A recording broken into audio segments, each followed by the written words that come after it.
Sa réputation a largement dépassé la commune de Golfe-Juan et même des Alpes-Maritimes. Il s'agit, selon les automobilistes locaux, du dos d'âne le plus haut de France. Intrigués et intrépides, nos reporters Julien Garel et Diane Cacciarella ont pris le volant. Ils ont tenté de franchir l'obstacle. Regardez. Tout le monde parle de lui à Golfe-Juan. Et beaucoup l'ont déjà surnommé le dos d'âne le plus haut de France. Si certains préfèrent en sourire. Ce dos d'âne, il me fait frotter la voiture. Pour moi, ça va, c'est une voiture tranquille, mais ceux qui ont des voitures un peu sportives, un peu basses, courage à eux. Hein. La plupart des automobilistes que nous avons rencontrés ne rigolaient pas du tout en le traversant. Ouais, c'est dangereux un peu. On peut décoller là, à mon avis. Ouais. Il est très dur, hein, très sévère.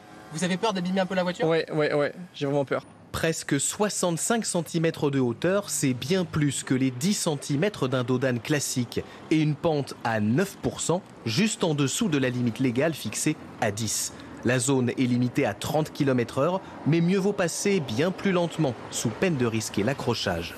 Ce garagiste en sait quelque chose. Pour lui, le principal risque se trouve ici. Au-dessus de cette plaque, il y a le moteur.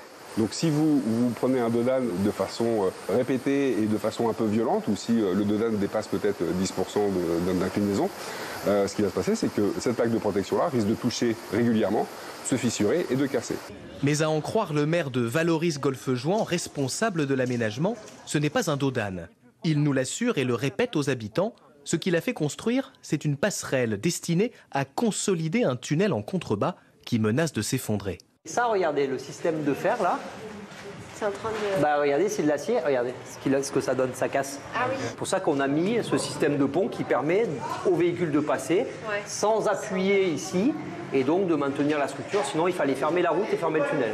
Ça n'est en aucun cas un dos d'âne. Dans les prochains jours, la pente sera prolongée pour être adoucie en dessous des 5%. Mais il faudra attendre plus d'1 an pour que la route retrouve son état normal et ne fasse plus bondir les automobilistes.